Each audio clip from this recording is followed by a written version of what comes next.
तो commercial driving की दुनिया में स्वागत है। अगर एक प्रोफेशनल ट्रक या बस ड्राइवर बनने का सपना है तो बिल्कुल सही जगह आए हैं। आज हम लोग समझेंगे कि इंडिया में हेवी मोटर व्हीकल लाइसेंस बनवाने का पूरा प्रोसेस क्या है, एकदम आसान भाषा में। चलिए शुरू करते हैं। तो क्या एक बड़ा सा ट्रक या बस चलाने का प्लान है? अगर हाँ, तो उस सपने को सच करने के लिए जो सबसे पहली चीज चाहिए वो है एक खास लाइसेंस, जिसे कहते हैं हेवी मोटर व्हीकल लाइसेंस। जी हाँ, इसे ही कहते हैं हैवी मोटर व्हीकल लाइसेंस, यानी कि HMV लाइसेंस। और सुनिए, ये सिर्फ एक कार्ड नहीं है, ये तो प्रोफेशनल ड्राइविंग की दुनिया में एंटर करने का पहला और सबसे जरूरी कदम है। तो चलिए सबसे पहले ये समझ लेते हैं कि आखिर ये HMV लाइसेंस है क्या। मतलब इस लाइसेंस से कौन कौन सी गाड़ियां चलाने की परमिशन मिलती है। देखिए, इस एक लाइसेंस से ट्रक, बस, ट्रेलर और टैंकर जैसी बड़ी बड़ी विशाल गाड़ियां चलाई जा सकती हैं। और ये कोई मामूली गाड़ियां नहीं हैं। सच पूछिए तो ये वही गाड़ियां हैं जिन पर हमारे देश की इकोनॉमी यानी अर्थव्यवस्था टिकी हुई है। ओके, तो ये तो समझ आ गया कि HMV लाइसेंस से क्या चला सकते हैं। अब आते हैं सबसे जरूरी सवाल पर। इसके लिए अप्लाई करने की शर्तें क्या हैं? मतलब एलिजिबिलिटी रिक्वायरमेंट्स क्या-क्या हैं? अच्छा, यहाँ एक काफी दिलचस्प बात है और वो है एज का डिफरेंस। देखिए, कार चलाने का जो LMV लाइसेंस होता है ना, वो तो 18 साल में ही बन जाता है। लेकिन एक हैवी व्हीकल चलाने की जिम्मेदारी बड़ी होती है, इसलिए उसके लिए कम से कम 20 साल का होना जरूरी है। लेकिन ठहरिए, सिर्फ 20 साल की उम्र ही काफी नहीं है। एक और इससे भी जरूरी शर्त है जो इस पूरे प्रोसेस की कह सकते हैं नींव है। क्या है वो? जी हाँ, HMV लाइसेंस अप्लाई करने से पहले आपके पास कम से कम 1 साल पुराना LMV यानी कार वाला लाइसेंस होना ही चाहिए। ये अनुभव की पहली सीढ़ी है, इसके बिना आगे नहीं बढ़ सकते। तो चलिए एक बार फटाफट चेकलिस्ट देख लेते हैं।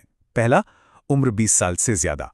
दूसरा, कम से कम 1 साल पुराना LMV लाइसेंस। तीसरा, मेडिकल फिटनेस का सर्टिफिकेट। और चौथा, एक सरकारी मान्यता प्राप्त ड्राइविंग स्कूल से प्रॉपर ट्रेनिंग। ये चारों चीजें आपकी और सड़क पर बाकी लोगों की दोनों की सुरक्षा के लिए बहुत जरूरी हैं। ओके, तो मान लेते हैं कि इन सारी शर्तों को पूरा कर लिया गया है। अब आगे क्या? अब हम देखेंगे एप्लीकेशन से लेकर लाइसेंस हाथ में आने तक का पूरा सफर, बिल्कुल स्टेप बाय स्टेप। तो देखिए, पूरा प्रोसेस 6 आसान से स्टेप्स में बटा हुआ है। शुरुआत होती है LMV लाइसेंस से, जो पहले से होना चाहिए। फिर आती है ट्रेनिंग और मेडिकल फिटनेस की बारी, मतलब अपनी तैयारी पूरी करनी है। इसके बाद ऑनलाइन अप्लाई करना है, RTO में टेस्ट देना है और बस टेस्ट पास करते ही लाइसेंस हाथ में। हर स्टेप अगले स्टेप से जुड़ा हुआ है, बिल्कुल लॉजिकल। अच्छा, अब सवाल उठता है कि इस पूरे प्रोसेस में टाइम कितना लग जाता है। देखिए, ट्रेनिंग में लगभग 1 से 1.5 महीना तो लगेगा, लेकिन गुड न्यूज़ ये है कि जैसे ही RTO टेस्ट पास हो जाता है, उसके बाद सिर्फ 1 से 2 हफ्ते में लाइसेंस घर पर डिलीवर हो जाता है। चलिए अब बात करते हैं 2 सबसे प्रैक्टिकल चीजों की, जिनके बिना काम आगे बढ़ेगा ही नहीं। पहला, जरूरी डॉक्यूमेंट्स क्या-क्या चाहिए, और दूसरा, इस सब में खर्चा कितना आएगा। तो ध्यान से सुनिए, इन डॉक्यूमेंट्स की जरूरत पड़ेगी। आधार कार्ड जैसे ID और एड्रेस प्रूफ, आपका पुराना LMV लाइसेंस, ड्राइविंग स्कूल का ट्रेनिंग सर्टिफिकेट, ये सब लाजमी है। एक सलाह है, अप्लाई करने से पहले ही इन सब की एक फाइल बनाकर तैयार रखें, ताकि कोई भागादौड़ी ना हो। अब आते हैं खर्चे पर। देखिए, जो सबसे बड़ा खर्चा है वो है प्रोफेशनल ट्रेनिंग का। इसमें 10,000 से 25,000 रुपए तक लग सकते हैं, स्कूल पर डिपेंड करता है।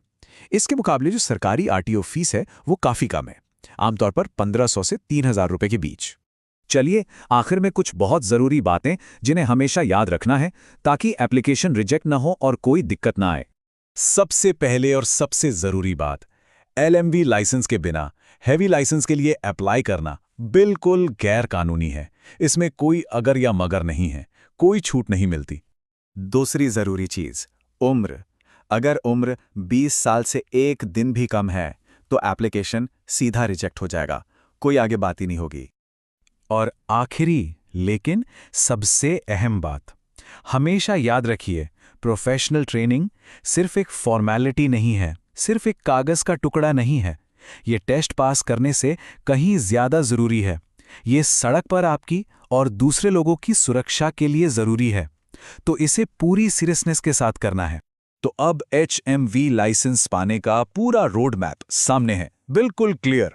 अब सवाल ये है कि इस रास्ते पर आगे बढ़कर कौन सी गाड़ी की स्टीयरिंग थामी जाएगी, एक विशाल ट्रक या फिर मुसाफिरों से भरी एक बस? सोचिए, क्योंकि सफर यहीं से शुरू होता है।